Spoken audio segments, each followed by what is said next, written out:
Yeah, I You don't know? know one parent in the world that doesn't want to be the best parent they can for their child. And we're all going to fuck it up at some point, Yeah. probably a lot of times. But you're really going to screw it up if you don't believe you need to learn about the nuances of your own family. And, Mhm. everything we've talked about today points to one truth: adoption doesn't end at placement. Oh, no. Welcome to the Adoption Roadmap Podcast, your go-to guide through the beautiful, complex, and transformative journey of adoption. I'm Rebecca Greenspan, a single mom through adoption consultant for over a decade, author of the Adoption Roadmap book, and your trusted guide. In each episode, we dive into real experiences, expert insights, and the raw, honest truths that you will need to navigate your journey. Whether you're just beginning, in the thick of it, or well past placement, you'll find support and community here to help you navigate this unique path with confidence and love. Adoption isn't all rainbows and butterflies. It is life-changing and worth every bit of effort. Let's learn, grow, and journey together on the Adoption Roadmap Podcast. For those of you watching the podcast, you might notice a little costume change that we made because we're fancy like that. Yeah. And we just thought, We gotta costume mix it up. change, we got to mix things up. Mix it So up. here we are again. When you're single moms, working sometimes multiple jobs, parenting teenagers, you just need to take a little break. You sure You don't do. always have all the time in the world. You need a costume change. Indeed. So In fact, life is like that. You need costume changes. you need a costume change. I think that life requires costume changes. In fact, I believe that I have a different color lipstick today as well. My hair is different. Anyway. My hair is different too. A little wave here, a little unkempt, as I would say. Anyway. Yeah, I'll say welcome back, even though for our viewers and our listeners, they've been here the whole time. Before we jump in to the next question, I do want to give a shout out to my listeners and the people who have taken some time to leave a review. And I'll just leave you on screen for this. I'm going to read one from Amy Ritchie SF. First of all, thank you so much. She says, best podcast for learning. I'm a hopeful single mother, apropos, Yay. a few years out from actually adopting and wanted to acquaint myself with the various processes as well as all of the minute details.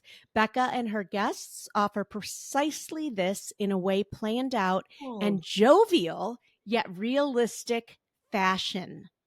So not only is she talking about single mamas, she's talking about my great guests and our fashion. And how jovial we are. I love this girl, Amy Ritchie. And then she says, thank you for your dedication to the collective adoption community. Thank you, Amy Ritchie SF. And I just, for those of you listening, I want you to know how much it means to me to read these. Yeah. Not only for me, but you're paying it forward. And the more reviews and the more comments like this that I receive, the more Apple Podcast will push this out. Yeah. But for wherever you're listening, if you don't mind taking 30 seconds, it does mean the world to me. So do it. Do it. Carrie, Becca, in your experience, how can connection with other adoptive parents ease the loneliness or isolation that we sometimes feel, especially during tougher parenting seasons? Do you know anything about that? It's funny. I never had any tough parenting seasons at all. Let me see if I can give a hypothetical. Okay, please. I have a teenager. It's hard. I don't like it. Teenage girl on top of that. Yeah. How many parents out there, just curious, have a teenage daughter? They're a single parent, potentially getting close to entering menopause. What a combo.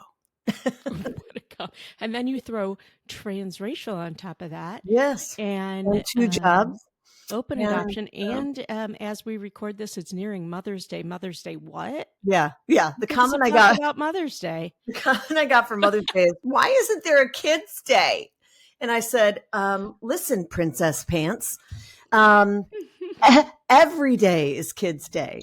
I almost spit out my coffee. Every day." Yeah, especially for adoption. I really think there's nothing more important than having people who understand what you are trying to learn to do as a parent. Any additional things that come up as a result of being an adoptive parent. I mean, the fact of the matter is you just can't ask parents who aren't adoptive parents how to be an adoptive parent. So you must have a resource. Now, I personally think that you do a magnificent service for the adoption community, all of the triad. Yeah. But if people can't or don't access those kind of services or offerings or websites, or, in our case, there are a lot of opportunities for the work that you do. There are a lot of ways people can connect. I can't imagine how you do it without. I mean, God willing, they have a friend or a counselor or someone who can help them through it. And that's not to say that it's, always laborious and horrendous. It's just that, like, when those questions come up or those challenges that happen that are adoption related, or as we were talking about the other night in our webinar, or you're not sure if it's adoption related, like, it's nice to have people to talk to who get it. Or even just like willing to listen to say, like, that just sounds like a teenage daughter to me. You know what I mean? Like, validate your curiosity if this is something. And I don't know how you feel. What I think I go through a lot is I feel like you never really know if it's something more than what it is. And I think, at least for me, I guess I'll just speak from my experience as an adoptive parent, it's always in the back of your head. Like, does this have to do with it? Am I missing something? I always worry I'm missing a critical, like, sign or an indication of something. And did I miss a sign that I needed to address something and I didn't? That is always lingering, right? It's like, and maybe, I feel like you have it with Trey. I feel like you guys, I don't know, I just feel like like you have a good handle on it, or at least it appears so. I don't know if with, like, teenage girls, it's I'm like giving her a look right now, like, really? I'm I don't so know glad if you it's like, think so. What how things appear is wonderful. yes. Yes. So, Well, I think, I don't know. you touched on it before, like, especially as adoptive parents, we all grapple with, and we were on a, Carrie called it a webinar, a Zoom meeting, whatever it was, with a bunch of other adoptive parents the other night, which we'll talk about in a minute. But across the board, everybody struggles with, is this just parenting? Is this just the developmental stage that they're in? Does adoption have anything to do with it? And that's what we grapple with every single thing in parenting, every milestone, every question we have, unless it's overtly in your face adoption related. Like labeled coming out as, or exactly. like a question about a birth family or whatever. Yeah. You don't know. No, You don't know. No. And I think No matter how many books you read, and you should read the books, because sometimes it makes it clearer. That's Or right. at least you can think, oh, this could be related to That's right. Yeah. XYZ. And I think part of it too is, you don't want to miss the cues, because you want to provide whatever resources or support that they need. And you don't want to miss that it's related to that, for fear it gets shoved down. You know what I mean? Like, so, and we talked about it on the call. Like, it's just like sort of the joke about teenage, like a teenage girl, like, is this normal adolescent stuff, or do I have something, pardon me, do I have something that I'm looking at that I don't recognize as an issue? I do a lot, like my sisters. It's funny because my sisters have raised 6 boys between the two of them. And when Grace was born, my pediatrician, who was the pediatrician of all of our children, all 3 of our kids, said, like, your sisters are not going to help you with this because they raise boys and you're raising a girl. And it's a whole different ball of wax. But I do consult my sisters often because their children are, almost all of them are out of college. We have 2 more left. And so they're pretty well baked, if you will. Yeah. I mean, just like parents need other parents. Yeah.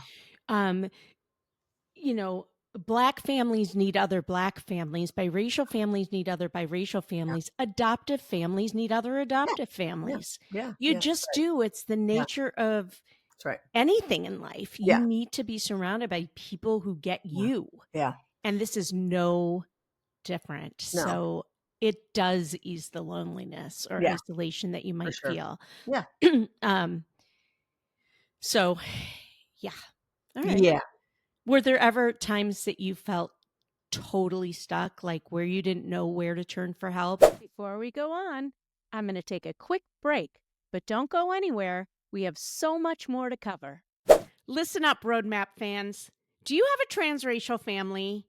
Maybe you've struggled to find the right products for your child's hair and skin. You're not alone. But listen, I found your solution. If you're anything like me and care about clean, natural products without harsh chemicals, you've got to check out Sweet Peach Tree. It was founded by a white mom with a Black daughter who gets it. They've created safe, effective products made for melanin-rich skin and textured hair, but it's not just for them. It's for the entire family. Head to sweetpeachtree.com and use code ROADMAP10 for 10% off your first order. Sweetpeachtree.com. Use the code ROADMAP10 for 10% off your first order. Sweet Peach Tree, made with your family in mind. For times that you felt totally stuck, like where you didn't know where to turn for help? It's funny. I think some of the challenges with, I guess now that I say that, I kind of knew. I think part of it going into, I guess I'll just speak for us, going into it as a single mom and going into what we had pursued, like I had pursued fertility first.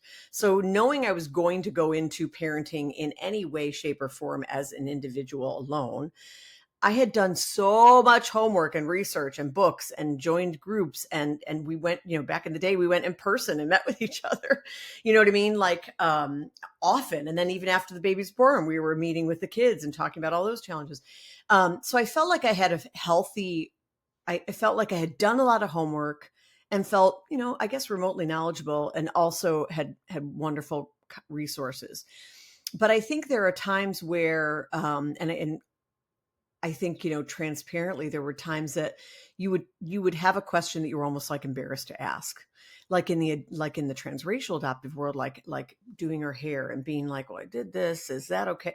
Or, she wants to like, I remember when Grace wanted to straighten her hair, and it was just like, oh my God, there was so much weight to that. Like, I was just like, her school is fairly diverse. I wouldn't say it's like, I grew up in Evanston, Illinois, which is a healthily diverse area. Where we live now, it's a little bit, it's diverse, but it's more like different cultures. And so I didn't have a lot of girlfriends who lived here that I went to school with. And so I didn't feel like I had resources to be like, and I probably called one of my girlfriends and asked them, but I didn't feel like I had a place to go like, can we talk about the straightening of the hair? Like I had a hair salon that we went that I trusted them and loved them and talked to them about it. But but there were a lot of questions that I had that I really needed to talk to somebody about, like, how I felt about it. Like I was worried about it, her straightening her hair and, touching that beautiful hair, and then what that meant for her culturally, that she wanted to straighten it.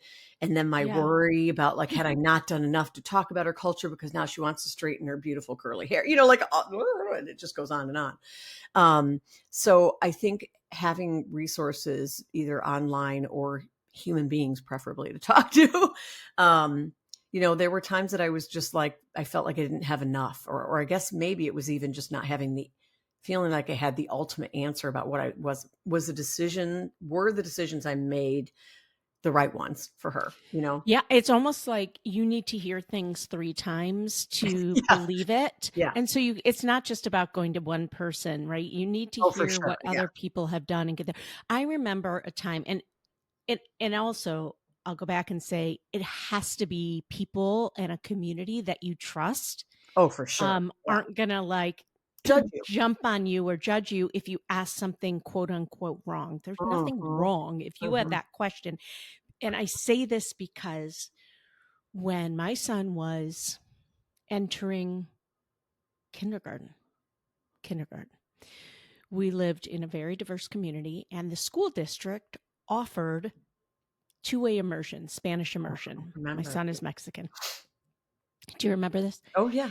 And I lived in probably like the best neighborhood school in the district, right? It had everything that you wanted. It had the resources, it had diversity, it had all of it. And it was a fucking lottery to get in it.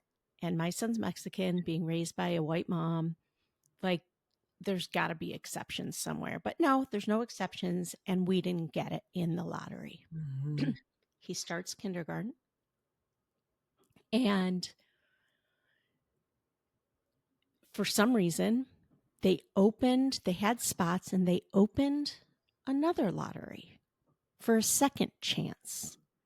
And I literally called with tears in my eyes, crying to the frickin' elementary school saying, this is my situation. This would really benefit my son. There has to be some exceptions.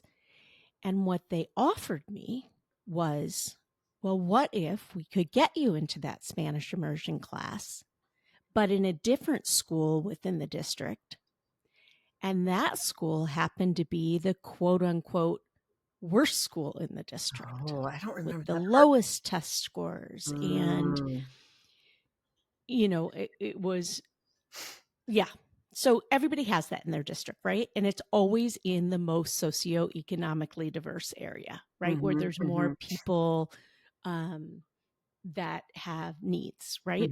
And that's what makes it's what always happens. And I learned a great lesson. I went to the adoption community, the transracial adoption community. And I asked my question that I was really struggling with. Yeah. And I got beat down by gosh. all the judgment. And I left that community afterwards. I never said another thing. And I would never wish that upon anyone. Don't go into a community that you see people on there judging other people and ask a question. Don't do it, because you can't trust those people to have your back and to really support you. Yeah. Wow. Why are you even asking this question? You know what you should do.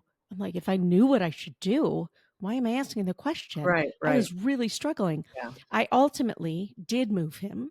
And it was the best decision I made for many reasons. But I also learned you can't trust test scores of a district to determine whether or not that's going to be a good school. It doesn't mean it's a bad school. It means it's the most socioeconomically diverse. And we got it was interesting, and this is an aside, but when everybody else, this was when the whole Black Lives Matter movement started, and every other school in the district was having a lot of issues with racial upheaval and problems in the school with the kids. Our school was not, because it was the most racially diverse. and we weren't having the same issues that all these other schools were having. And that's just a little example, but you can never tell. You Yeah. can never tell. You have to go and you have to talk to people Oh, at for that sure. school and find out their experiences. So I was so glad I did it. And I had to switch schools again when we moved. And it was the same type of scenario. And I had no problems Mm. switching because, like, I knew in my head, just because it's the lowest test scores Yeah. doesn't mean anything. You'll Yeah. probably get a more socially well-rounded experience. And Mm-hmm. sure enough, it was the best move we made. But just going back to having a community that you can really trust will really take your questions and treat it with respect. Yeah, yeah, and a little bit of kid gloves, it's just like Mhm.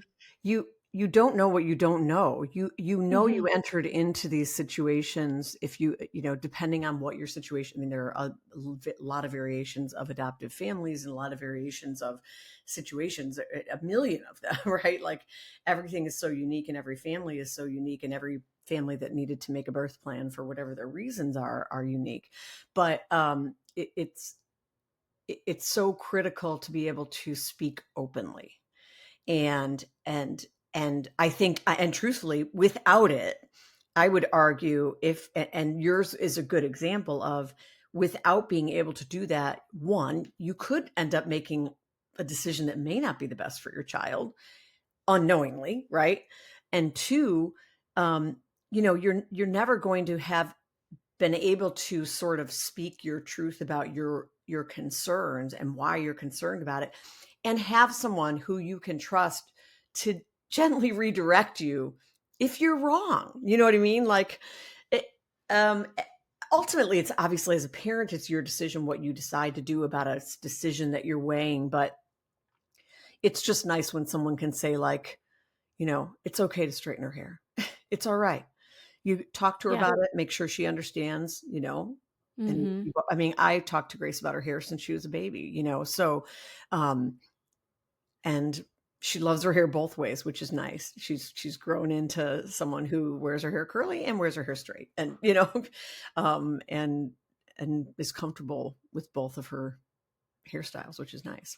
For sure. Um, but so I just think it's just critical to have a place where you can ask questions. And sometimes your questions aren't even asked the right way because you don't even know how to frame Yeah. things, you know what Right. I mean? Or you say Um, the wrong thing or that you do isn't say the wrong very, thing. Yeah. yeah, adoption friendly, and Yeah. you learn, and that's how you learn. There are so many topics that everybody deals with, but are very prevalent in the Yeah. adoption Yeah. community: mental health, Oh, yeah. identity, race, substance exposure, birth family connections. They're Mhm. hard to talk about and they're awkward and you feel weird Yeah. asking them. Yeah. But how important Yeah. is it to lean into those tough Oh, for sure. conversations? Yeah. You cannot avoid them. I mean, I always joke, if people like were a fly on the wall in my office and heard me like just throwing out, are they black? Are they white? Are they Hispanic? Well, what race is this baby?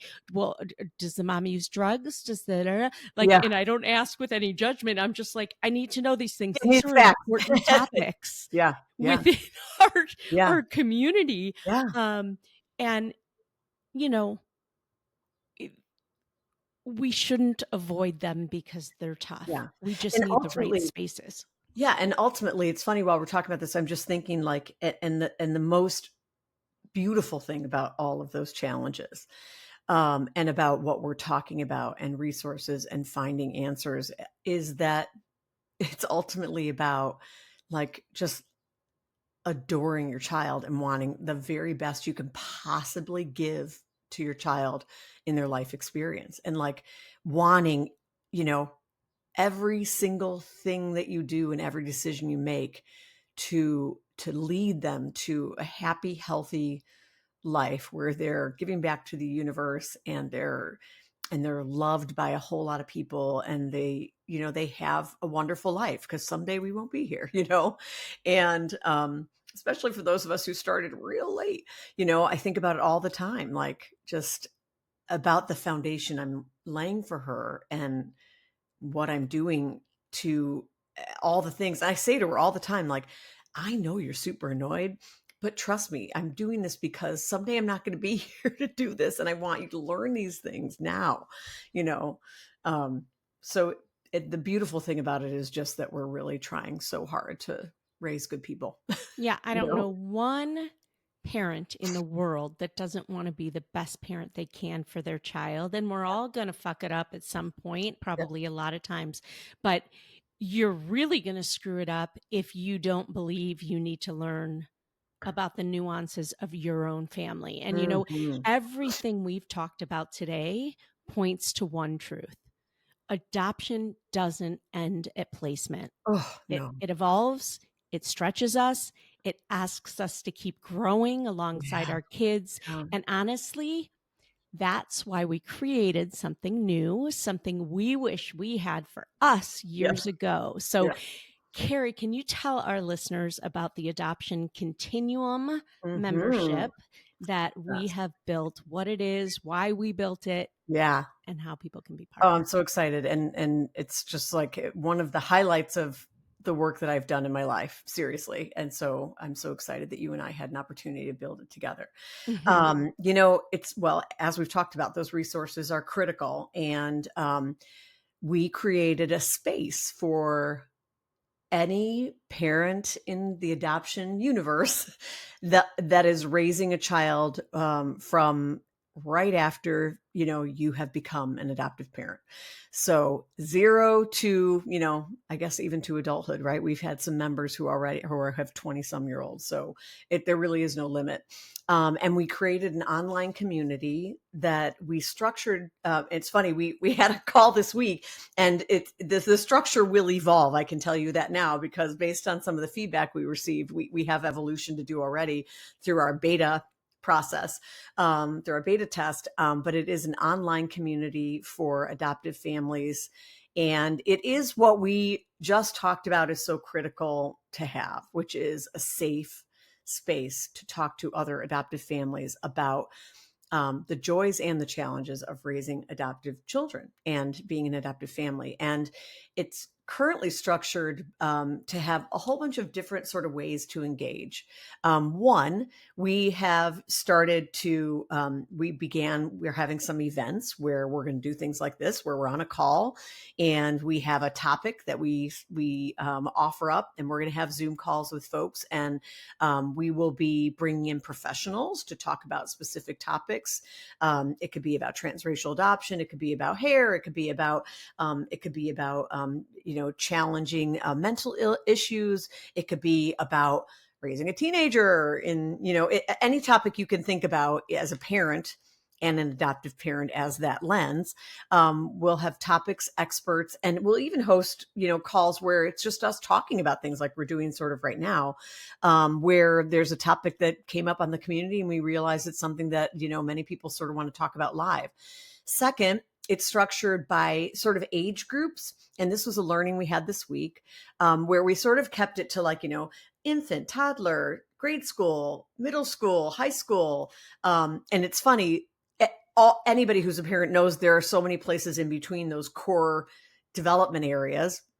But we learned that we probably need to break those down a little bit further. But right now, that's the way it's structured. And the idea is that we're providing information on both the general developmental expectations of a child through their growth path, and then adding on to that some things that you may consider developmentally maybe related to adoption.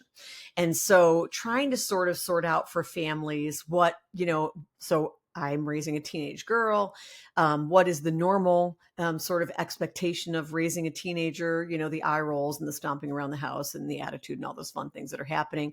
And then the other things that you may, and we really offer it up in a way that we hope is, palpable, is what may be related to adoption are the following additional topics that you might want to consider or look into that may be the additional layer on top of this age group that your child is in.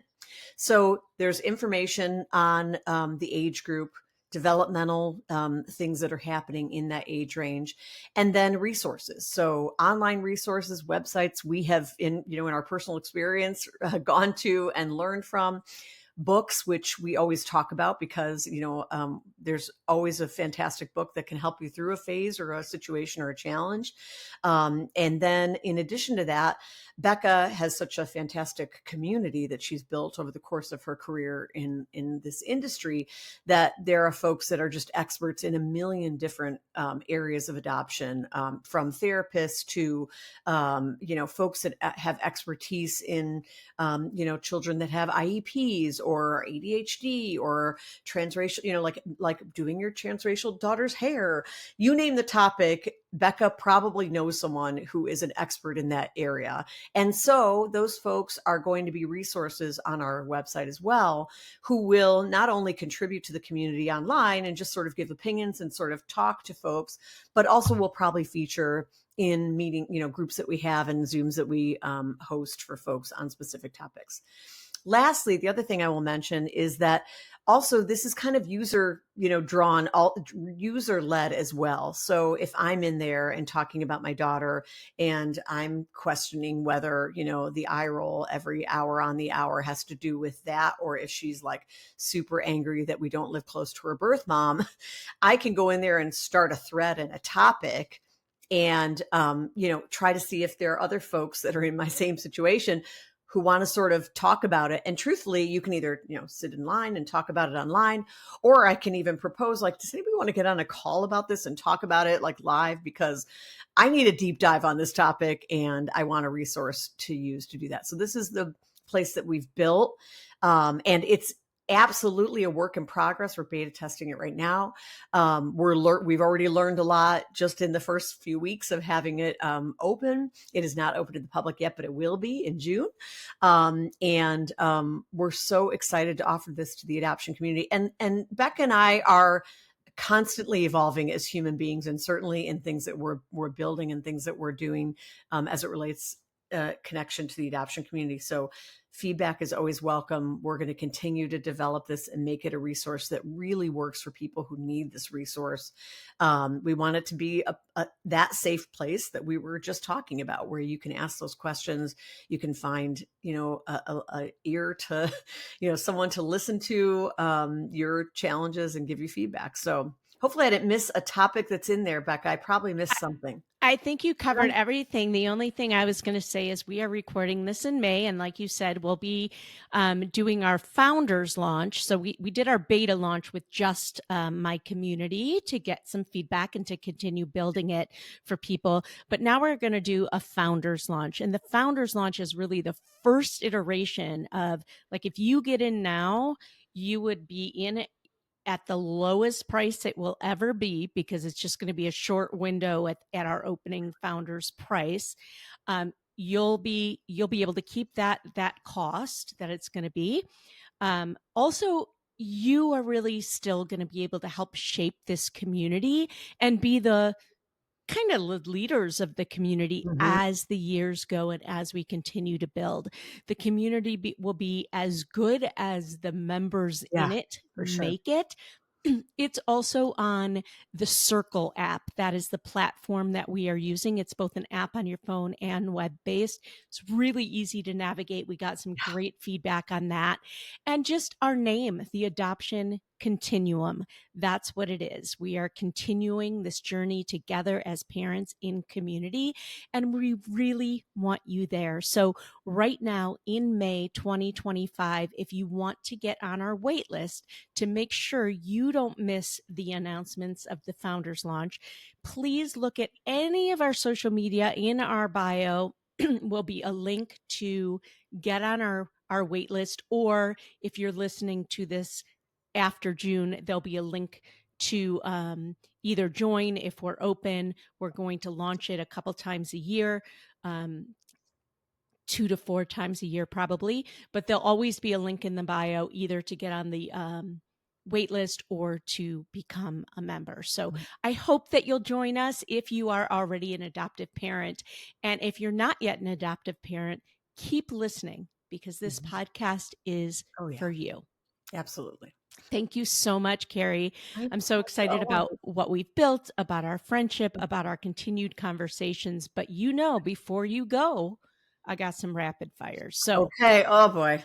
Some of these you did in your very first episode, which we'll also link. If you're a single mama through adoption or a hopeful single mama, you got to go back and listen to Carrie's episode. It was one of the very first, but am I still number one is the question. I think you are. I think you're the highest rated. Give a shout out to one person or organization that's influenced your adoption journey or, your journey so far. Do you not count? Do you count or do you not? Yes, I count. Oh my God. Well, you're a critical part of that. I would say, you and Faith Donahue are the two people that I think of. You, because you led, the way for me in the adoption universe, because we were both in a different place before we decided to pursue adoption. And so you were just a magnificent resource for me. And I'll never forget sitting in my house with a yellow legal pad, taking all these notes, trying to get all the information I could out of your brain before deciding to pursue adoption. So thank you for that. And then Faith Donahue, she is a Chicago therapist, and she was my home study caseworker, and just she was just magnificent, and I still talk to her today when I interact in these situations, and she was just a wonderful person to sort of start my journey with as well. What's one piece of advice you'd like to share with adoptive parents or hopeful adoptive parents? Oh gosh. I'm getting like choked up. It's just one of the most amazing ways to become a parent, and it's just a huge blessing. And you got me. God, I don't know where that came from. So I would say it's a magnificent blessing, and it's an amazing way to become a parent. It's just a magical experience. And if you're lucky enough, like me, to have fantastic birth parents who you are still in contact with, it's just a wonderful way to become a parent, and best thing that ever happened to me. What's one thing you wish every adoptive parent knew before they brought their child home? Oh gosh. You are enough. Describe adoption in 3 words, and we'll see if it's the same 3 words you used the first time. A miracle, a blessing, miracle and blessing, those closely related. A miracle and a blessing, and amazing. Adoption is not just a destination. It's a journey filled with love, resilience, and growth. Wherever you are on this roadmap, trust in your path, stay open to learning, and always lead with your heart. You already have everything you need to create a beautiful story for your family. And when the road takes unexpected detours, I'm here to help you navigate every turn along the adoption roadmap. Thank you so much, Carrie. Thank you for having me. Bye. Bye. Well, I hope you enjoyed that episode of the Adoption Roadmap podcast.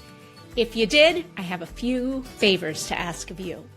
First, please hit subscribe so you never miss an episode. And while you're at it, I'd love to hear your takeaways. Please write a review and let me know what you liked. And if you have a question or a suggestion on what you'd like to hear, I'd love to hear that too. Please shoot me an email at support@rgadoptionconsulting.com and let me know what you'd like to hear about. And if you have a question, I may just answer it online. Thanks again for listening. Tune in every Wednesday and Friday morning for a brand new episode of the Adoption Roadmap podcast. Until next time, bye-bye.